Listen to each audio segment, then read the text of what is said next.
des raisons pour lesquelles certains candidats ne participent pas aux Non, élections. Alors, les pro-Ouattara, c'est depuis avant l'AES. C'est un exercice permanent de dictature criminelle.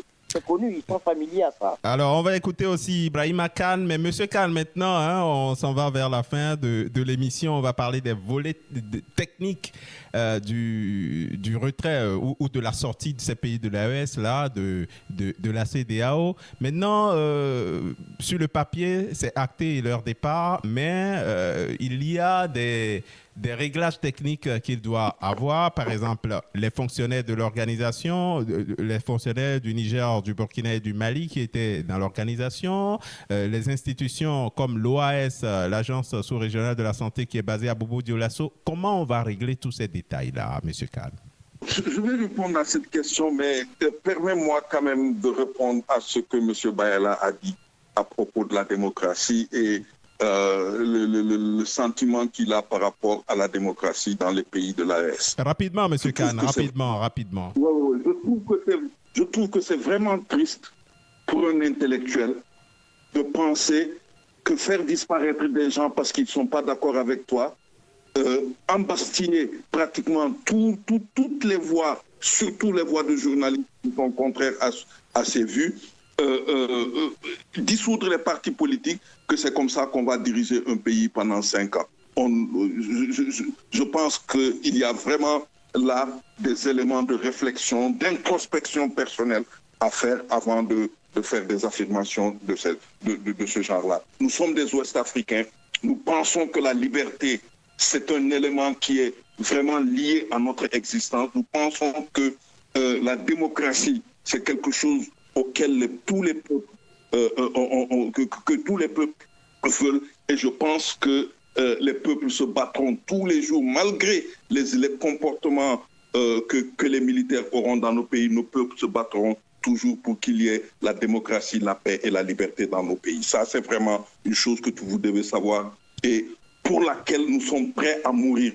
Alors, pour revenir à la question que vous me posez, c'est vrai qu'il y a aujourd'hui un certain nombre de problèmes qui se posent. Vous savez, tout divorce a des conséquences sur la vie de l'ancienne famille.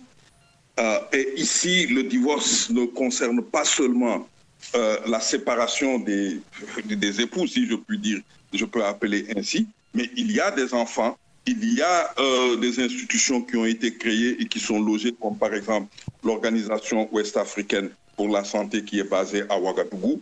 Et il y a aussi des fonctionnaires. Basé à Bobo-Dioulasso plutôt. C'est basé à Bobo-Dioulasso. À Bobo-Dioulasso. Mais il y a également beaucoup de fonctionnaires ouest-africains, je dirais parmi les meilleurs que la CEDEAO a et qui sont aujourd'hui dans une situation difficile. Alors, je commencerai par les fonctionnaires. Vous savez, en droit international, en tout cas, si le droit international est respecté, pour faire partie du personnel d'une organisation, vous avez besoin d'être des ressortissants des États membres. Mais à partir de l'instant où vous êtes choisi comme un fonctionnaire international, vous appartenez à ce qu'on appelle la fonction publique internationale. Ce qui vous détache totalement de ce qui se passe au niveau de vos pays. Et quelle que soit la situation de votre pays par rapport à l'institution internationale, vous demeurez jusqu'à votre retraite fonctionnaire de cette institution. C'est pour cette raison, par exemple, que tous les Britanniques qui travaillaient au sein de l'Union européenne, après le Brexit, sont restés au sein de l'Union européenne et continuent à travailler au sein de l'Union européenne. Actuellement, la CEDEAO veut se séparer de ce personnel. Je ne sais pas comment les choses vont se passer, mais j'imagine déjà qu'il y aura énormément de recours en justice devant la Cour de justice de la CEDEAO pour cette question. Maintenant, pour ce qui est des institutions, bien sûr, l'OAS avait des bâtiments, il y avait un building. Maintenant, c'est de manière diplomatique que les États vont gérer ça. Si la CEDEAO veut vendre le bâtiment, elle le mettra sur le marché, ou bien s'il y a des mécanismes par lesquels il y aura des accords avec l'État du Burkina Faso pour trouver un moyen de faire jouer à ce bâtiment un autre rôle important. Mais ce que j'ajoute, c'est que même dans ce divorce-là, les États de la CEDEAO ont quand même eu une attitude que moi je qualifierais vraiment de loyal, de panafricaine. Par exemple, il laisse la porte ouverte à tout membre à tous ces trois pays de revenir à la maison quand ils veulent. Il n'y aura pas de règles pour la réintégration et autres. Dès l'instant que vous accepterez de revenir à la maison mère, on va vous laisser. Ça, c'est la première chose. La deuxième chose, la CEDEAO a décidé que tous les financements qui avaient été octroyés pour être utilisés sur le territoire des trois pays, c'est des financements qui vont continuer à être utilisés pour ces trois pays-là. Et ça, je pense que c'est une excellente chose parce qu'on appartient tous à une communauté ouest-africaine. Même si aujourd'hui il y a divorce, on appartient tous à la même famille et que toutes ces questions-là vont être... Dernier point que je soulignerai et qui a été même un élément dans la discussion qu'il y a eu, je pense, il y a 2 semaines, entre le président de la Commission et les ministres des Affaires des trois pays, c'est le fait que les États de l'AES eux-mêmes ont posé la question de la sécurité dans la région et ont demandé à ce qu'il y ait une coopération entre la CEDEAO et les États de l'AES pour que ils puissent gérer ensemble la question de la sécurité. Je pense que ça naturellement, ça va se faire. Et moi, j'irai même plus loin. Je pense que la CEDEAO, en acceptant par exemple que les règles de la libre circulation des personnes continuent à jouer entre les pays, la CEDEAO est dans une position de tout mettre en œuvre pour que les gens puissent revenir le plus rapidement possible quand ils verront que ils sont face à un mur et qu'ils n'arrivent pas à gérer le problème. Bien sûr que c'est toujours des problèmes politiques à gérer, c'est toujours une situation difficile à gérer quand on se sépare. Mais ici, je pense que la séparation n'est que temporelle. Les gens vont nécessairement, dans les 5 ou 6 années à venir, se retrouver. Et cette fois-ci, j'espère, se retrouver pour ne plus jamais se quitter. Parce que cette région-là, elle a besoin d'être construite autour d'un idéal. L'agenda 2050 de la CEDEAO, vraiment est un agenda à l'élaboration duquel tous ces États-là ont participé et nous devons tous nous engager à sa réalisation. Et c'est par sa réalisation qu'on fera un pas fondamental vers l'intégration africaine. Serge Bayala, est-ce qu'il y a une possibilité, selon vous, pour les États de l'AES de retourner à la maison un jour? Ce qui est attendu dans une perspective des dynamiques politiques, des dynamiques sociologiques et tout, c'est une CEDEAO qui renonce à ses démons et qui rejoint l'AES. Je pense que c'est ça qui est la perspective historique durable. Non, mais vous voyez, la CEDEAO est plus importante que l'AES. La CEDEAO est plus importante. La CEDEAO a 12 États. En termes de superficie, oui. Je dis de superficie de pays, oui. Mais en réalité, quand on prend...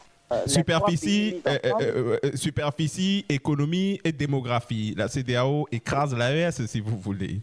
Oui, non, mais pas du tout, Carl. La CEDEAO, excusez-moi, la CEDEAO, les 3 pays de la CEDEAO, les 3 pays de l'AES font 54% de la superficie de la CEDEAO. Oui, ok, d'accord. Oui, je suis en train de faire comprendre à l'animateur que d'un point de vue de la superficie, c'est très important. Nous sommes une entité assez importante et faiblement peuplée, avec 71 millions d'habitants, et on tend vers les 80 millions. Et donc, bien évidemment, c'est un potentiel démographique d'avenir. Et au vu des politiques structurelles qui sont en cours, la maîtrise de la souveraineté et de l'indépendance totale, et surtout le contrôle de l'exploitation, la transformation de façon structurelle de notre économie, je pense que ce ne serait pas trop de dire aux pays encore hésitants et qui sont dans la CEDEAO de rejoindre pendant qu'il est temps une organisation qui est l'embryon de l'unité africaine.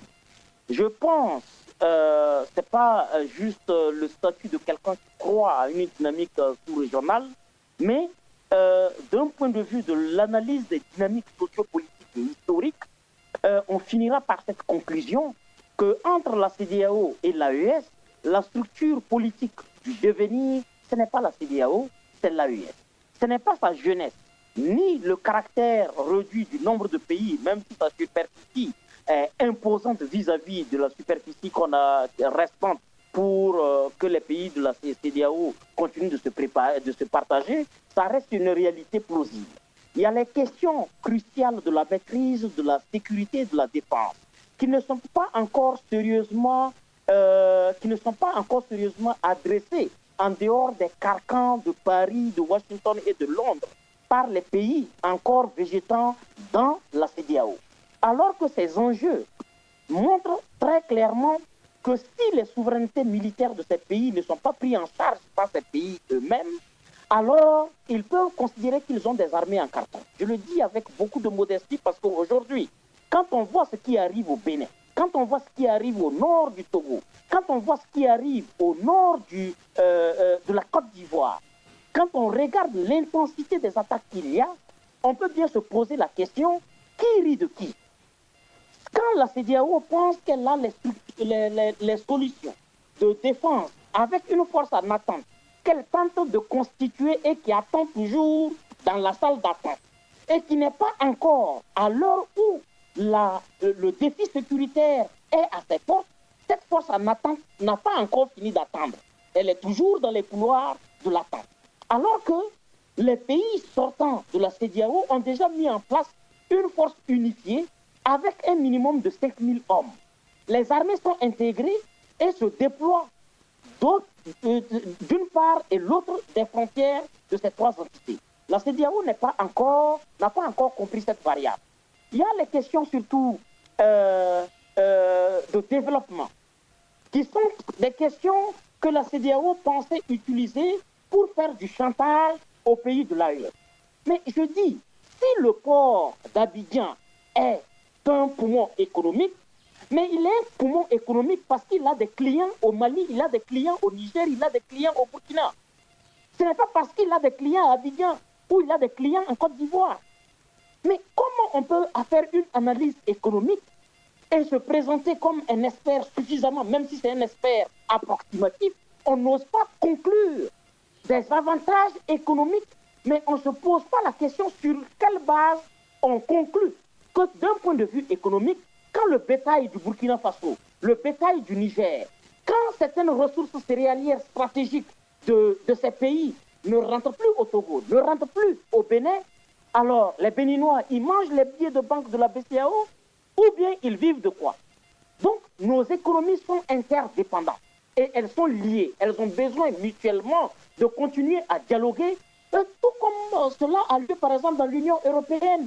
Il y a eu le Brexit avec l'Angleterre, mais ils continuent d'être liés par des enjeux qui les tiennent. Ce ne sont pas des enjeux qu'ils choisissent, ce sont des enjeux qui s'imposent à eux. Et donc sur la base de ça, bien évidemment, chacun va poursuivre son chemin et il y aura des passerelles de coopération régionale AES-CEDEAO, mais aussi des coopérations bilatérales pays de l'AES et des pays de la CEDEAO. Donc nous n'avons aucune crainte. Et le dernier élément, c'est qu'il n'y a pas de volonté dans les masses populaires africaines. Il y a une seule volonté. Et cette volonté, c'est celle exécutée par les trois chefs militaires qui dirigent les pays de l'AES. Permettez-moi de le dire parce que c'est non seulement des militaires, mais aussi et surtout que c'est contre des challengers civils démocratiquement élus, mais qui rivalisent de tous les crimes. Que ce soit des crimes de sang, que ce soit des crimes de corruption, mais vous avez tout le palmarès des défauts de malgouvernance qui sont remplis pour ce qui concerne la Guinée-Bissau, qui sont remplis pour ce qui concerne la Côte d'Ivoire, mais dont on n'évoque même pas quand il s'agit du Nigeria. Et à partir de ces indicatifs-là, est-ce qu'on peut dire que les peuples du Nigeria, les peuples du Bénin, le peuple de la Côte d'Ivoire ont envie de tel modèle? Il y a une seule volonté, c'est la volonté d'une souveraineté des pays africains, une indépendance des pays africains, une opinion africaine et surtout une transformation structurelle de l'économie africaine pour qu'elle ne soit pas pourvoyeuse de matières premières sur les marchés internationaux. Nous ne pouvons pas être les esclaves de l'économie moderne. Nous avons aussi besoin de construire des perspectives économique ancrée et durable où nous n'exportons pas notre travail, où nous apprenons à apprécier l'industrialisation de nos ressources rares à partir d'ici, sans forcément les envoyer au Canada pour être transformées, et de quelle manière. Le dernier, un élément que le frère Kaba a évoqué. Oui, c'est dit Kaba, rapidement. C'est la liberté et la démocratie. C'est dommage que nous ayons des intellectuels africains qui manquent d'audace, qui n'osent pas réinventer les concepts qu'on leur fait ingurgiter. Il faut un minimum, je dirais même pas d'audace, un minimum d'honnêteté. Parce que l'honnêteté nous impose de savoir que ce que nous vivons ne sont pas, c'est des simulacres de démocratie mais comment on peut envier une démocratie comme celle qui a fait de Blaise Compaoré un président au Burkina Faso pendant 27 ans. Quelle valeur il y a une démocratie comme celle de la Côte d'Ivoire qui a écarté, qui a un seul candidat pour aller aux élections? Ce n'est pas des indicateurs passés, c'est encore des indicateurs présents. Et quand on parle de liberté, entre la liberté d'exister en tant que pays et la liberté de quelques individus de vivre dans un pays, est-ce que la liberté collective est mise en arrière ou elle est mise en avant? Dans notre paradigme, nous pensons qu'il ne peut avoir exercice plein de la liberté individuelle qu'il y a déjà une garantie de la liberté collective. Et ça, je ne vais pas pouvoir développer ici, mais c'est un principe cardinal. Et quelqu'un qui est intellectuel, qui est démocrate et qui ne le comprend pas, ben, c'est dommage. Nous allons faire un retard inutilement. C'est ça. Alors, permettez, s'il vous plaît, Serge. Je vais revenir à vous. Permettez que je vais finir sur ça. Je vais clore. Alors, rapidement.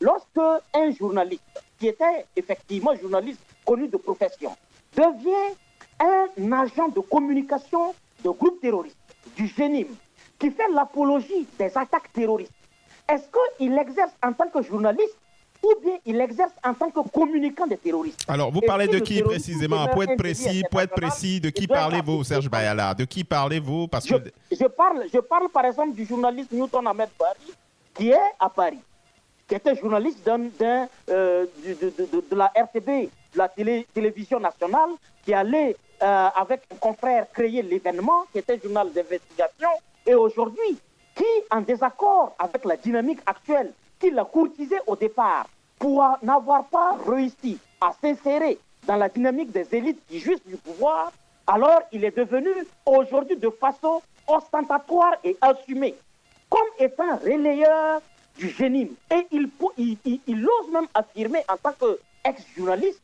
que le GENIM fait des revendications politiques. C'est-à-dire qu'on est en train de passer vers une crédibilisation du GENIM en espérant répéter le scénario de la Syrie en transformant le chef de l'État islamique au Grand Sahara en président. Et donc, le GENIM est devenu une organisation politique aux yeux de gens qu'on présente comme journalistes. Voilà, on vous a compris. L'émission tend vers sa fin. Dernière question à chacun de vous. Vous parliez de Ahmed Newton Bari, précisé qu'il a été président aussi de la Commission électorale nationale indépendante du Burkina, sous le président Roch-Marc Christian Kaboré. Alors, une dernière question à vous, Ibrahima Kane. Quand vous voyez l'AES, la dynamique, ils viennent de commencer, mais on a l'impression que la vision est claire. Ils ont mis ensemble, ils ont mutualisé leurs forces militaires pour lutter contre le terrorisme. Ils parlent déjà d'une banque commune. Ils ont des projets qu'ils mènent en commun. Oui, la CEDEAO, sur les grandes questions, on se demande où est-ce qu'elle est exactement. Est-ce que l'AES ne semble pas avoir une longueur d'avance dans ces domaines précisément? Quelle longueur d'avance? L'AES, à ce que je sache, utilise toujours le franc CFA. L'AES, à ce que je sache, dépend toujours de la BCEAO sur les questions économiques. Et les règles qui s'appliquent aux États de l'AES, ce sont les mêmes règles qui s'appliquent au Sénégal, à la Côte d'Ivoire. Alors, l'AES a créé, l'AES a une sorte d'armée commune pour lutter contre le terrorisme. La CEDEAO n'a jamais eu cette initiative depuis que... Oui, mais ça, c'est beaucoup plus. C'est beaucoup plus des effets d'annonce qu'autre chose. Parce que non, il y a des opérations sur le terrain. Monsieur Kane, il y a des opérations sur le terrain. Mais regardez ce qui se passe actuellement au Mali. Je n'ai pas entendu parler de présence de forces nigériennes ou de forces, comment dirais-je encore, burkinabé pour soutenir le Mali, alors que le Mali fait face à énormément d'attaques dans le centre, même à 57 km de Bamako. La semaine dernière, les gens ont occupé pendant plusieurs heures un camp militaire. Donc, c'est vous dire que pour moi, c'est des effets d'annonce. Et puis, non, il y a la création d'un fonds d'investissement aussi des pays de l'AES. Ça, ce n'est pas des effets d'annonce. Regarde, les pays de l'AES, je vous donne un exemple pour vous dire création d'un fonds d'investissement. Récemment, la société d'électricité au Mali est engluée dans des problèmes tellement inextricables que la société de l'OMVS qui est chargée de gérer l'électricité dans l'organisation sous-régionale a été obligée de demander à cette société de payer ses dettes ou bien l'organisation allait s'écrouler, tellement les dettes étaient importantes. Comment peut-on parler investissement alors que ces pays-là coulent de dettes? Regarde, au Niger, l'électricité fait défaut. Je pense que c'est un discours qui est destiné à la population, concrètement sur le terrain, mais rien ne se passe. Au contraire, il n'y a que des difficultés. 100 km de Ouagadougou, l'État ne contrôle absolument rien. Ce n'est pas moi qui le dis, c'est les autorités elles-mêmes qui le disent. Donc, de quoi on parle? Quand les États de l'AES se réunissent avec la CEDEAO, la première chose qu'elles demandent à la CEDEAO, c'est aidez-nous à régler les problèmes de sécurité. C'est à se demander à quoi a servi donc le départ.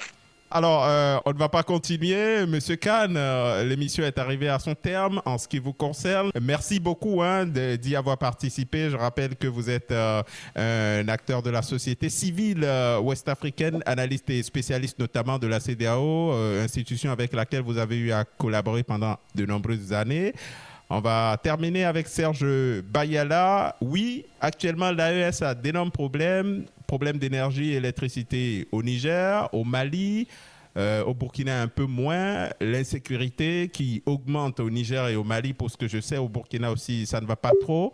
Est-ce que vous pensez, M. Bayala, que l'organisation va tenir face à tous ces enjeux, à toutes ces pressions? Oui, c'est vrai, c'est difficile. Mais quand on fait un combat de souveraineté, il faut s'attendre à relever tous ces défis. C'est maintenant qu'on est en train de construire un ensemble souverain, un ensemble structuré, un ensemble durable, alors qu'on était assis sur des formes d'états de pacotille, des états néocoloniaux sans existence réelle. Lorsque vous avez ce type d'état où un ex-arbitre de la démocratie peut devenir du jour au lendemain un soutien du terrorisme, vous avez un autre arbitre au Congo qui lui est devenu rebelle, on peut bien se poser la question, comment les meilleurs garants de la démocratie du type occidental peuvent du jour au lendemain tourner leur veste et devenir acteurs de troubles à des niveaux criminels. Mais c'est pourquoi nous pensons que les difficultés auxquelles l'AES est confrontée sont des difficultés que nous n'allons pas nier, mais ce sont des difficultés qui sont en train d'être surmontées structurellement. Tout à l'heure, l'autre confrère parlait de choses imaginaires. Mais vous parlez d'Ibrahima Kane, oui, Ibrahima Kane. Oui, et il parlait de choses sur papier qui n'avaient aucun ancrage dans le réel. Alors, je lui souhaite de demeurer dans son illusion, mais nous restons tout de même ouverts à ce que des cerveaux comme lui viennent servir les causes des narratifs africains, les causes des intérêts africains, que de demeurer au service du néocolonialisme international pour continuer à attaquer et à vilipender nos propres pays. Non, quand il parle de la CEDEAO, ça ne veut pas dire qu'il est néocolonial, s'il vous plaît. Non, mais le mépris et la condescendance, c'est à se demander si c'est même un Africain. Parce que moi, j'ai l'impression d'écouter un cadre de l'État français. Je n'ai pas l'impression d'écouter un Africain qui doit avoir un peu d'égard pour des gens dont le tort principal, c'est d'oser un chemin qui n'avait pas encore été, qui a été tenté à certaines époques de l'histoire, mais qu'ils essaient de réhabiliter et d'entamer. Le Mali connaît des problèmes d'énergie, mais la manière dont le Mali est en train d'adresser la question énergétique, c'est pour que dans 5 ans, il n'y ait plus jamais ce type de problème. Alors que les États néocoloniaux vont vivre, tant qu'ils ne créent pas la rupture avec Paris, ils vont demeurer dans la précarité des États, ils vont demeurer dans la précarité des problèmes. Et nous ne sommes pas gênés, et nous ne nous sentions pas humiliés de dire que tout ce que nous sommes en train de faire, c'est sur papier, la banque c'est sur papier. Nous conseillons à tous les détracteurs de l'AES de continuer dans leur rêverie et que l'apocalypse qu'ils professent pour les pays de l'AES, c'est un apocalypse qui n'aura pas lieu. Qu'ils s'assurent que cet apocalypse n'ait pas lieu pour aucun peuple africain, parce que c'est cela notre souhait. Le rêve des pays de l'AES, c'est d'avoir une Afrique prospère où le Sénégalais, où le Guinéen, où le Mauritanien, où le Sénégalais l'Ivoirien peut vivre en paix et jouir de la prospérité de leur sol, de leur sous-sol et de vivre de l'avantage de leur diversité. Et ça, c'est ça notre seule aspiration. Et je pense que l'AES est sur la bonne voie. Et nous espérons très bientôt que, conformément à ces pays qui ont annoncé de rejoindre, que c'est presque toute la CEDEAO qui va rejoindre l'AES afin que nous construisions la véritable Union africaine. Merci à vous, Serge Bayala, acteur de la société civile burkinabé, sankariste et fervent défenseur de l'Alliance des États du Sahel. Merci à vous. Merci. Fidèles internautes d'Enjeux d'Afrique, c'est donc la fin de ce numéro de débat de fond où il était question du cinquantenaire de la CEDEAO. L'organisation a-t-elle atteint ses objectifs ou il y a eu plus de rendez-vous manqués? Nous en avons discuté avec les trois invités. Merci de nous avoir suivis. Rendez-vous pour un autre numéro.